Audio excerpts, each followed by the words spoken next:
Democrats have been trying to flip a U.S. Senate seat in Texas for decades.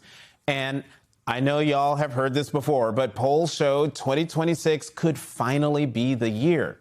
The Texas Tribune reports more ballots have been cast in Texas through the first 7 days of early voting for the 2026 midterms than any recent midterm or presidential election year, driven by high turnout in the Democratic primary.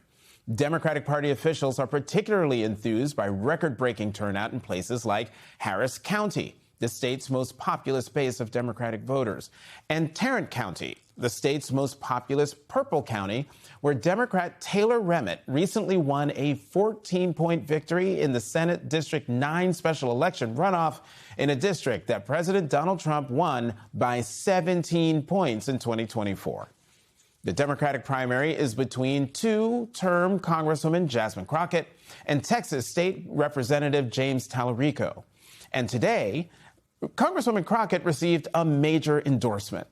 The Texas Tribune reports former Vice President Kamala Harris has recorded a robocall for U.S. Representative Jasmine Crockett to turn out voters for the Dallas Congresswoman in Tuesday's hard-fought Democratic primary for U.S. Senate. Have a listen. Hi, this is Kamala Harris, and I'm calling to encourage you to please go vote for my friend Jasmine Crockett in the Democratic primary today, Friday, February 27th, or on Election Day, Tuesday, March 3rd. Now, on the Republican side, the race is between incumbent Senator John Cornyn, Texas Attorney General Ken Paxton, and Congressman Wesley Hunt. Politico reports with just days until Texas' primary, Republicans in Washington are growing more alarmed that their increasingly vicious intra-party contest could cost them a must-win Senate seat. If Cornyn loses the primary, Senate Republicans worry they could be forced to spend hundreds of millions of dollars that could otherwise go toward key battleground races in expensive states like North Carolina, Georgia, or Michigan, complicating their path toward holding Senate control. Donald Trump, who has not endorsed a Republican candidate, was in Corpus Christi, Texas today. And let's just say he made things a little awkward.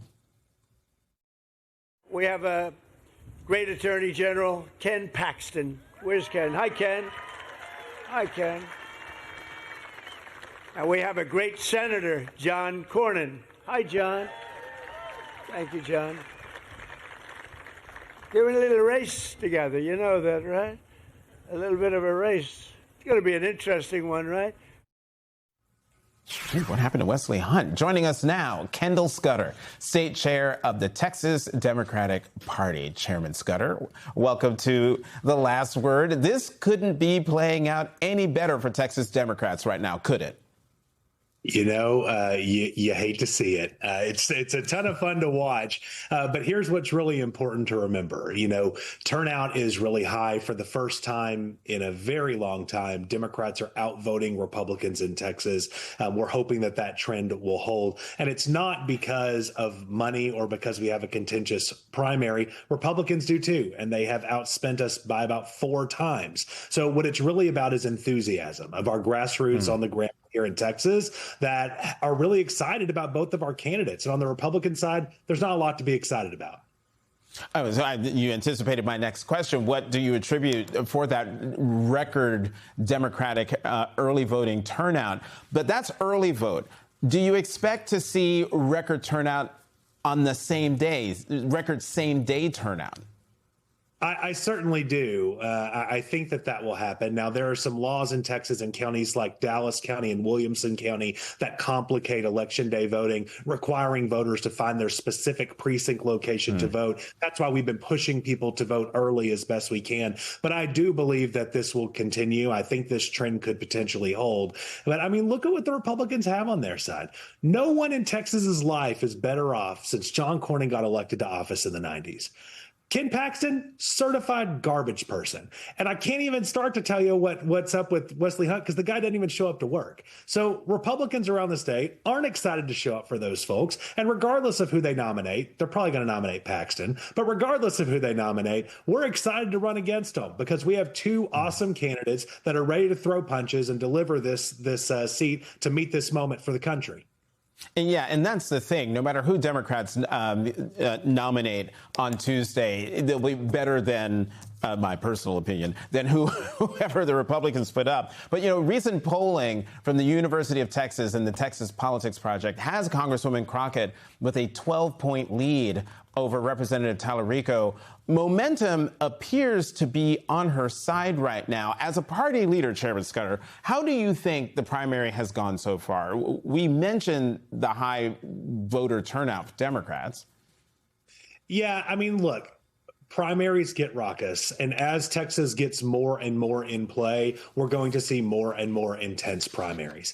But I'll remind people, primaries make our party stronger. If primaries were bad for a party, Republicans would have been losing Texas 20 years ago. And the last time we had a really brutal primary was when Treasurer Ann Richards, Governor Mark White, and Attorney General Jim Maddox ran all against each other in 1990, calling each other coke addicts and everything you could imagine. But guess what? We won that election. We're going to come together after this, and with an excited base who spent all their time getting out voters, communicating with people, impressing the importance of voting. This is how you win an election in Texas, by building that infrastructure in 254 counties around the state. Real quickly, Chairman, because we're out of time, but what happens? Will that unity hold? Will you, as chairman, be as confident as you are right now if the Democratic race turns into a runoff that goes to May? Don't put that on me, okay? But I'll say it'll be fine. We'll handle it. But I think that the voters of Texas will make their decision on this one on Tuesday. We will have a runoff, I'm sure, because we have really contentious races up and down our ballot, including races for governor and lieutenant governor and attorney general, all of which could go into runoff. So we very well could have that. But regardless, we announced our $30 million coordinated campaign Texas Together last week. We are launching it the day after the primary. Runoff be damned, and we're sprinting to the finish line. The country's counting on us to get this one right, and we intend to. Texas Democratic Party Chair Kendall Scudder, thank you very much for coming back to The Last Word.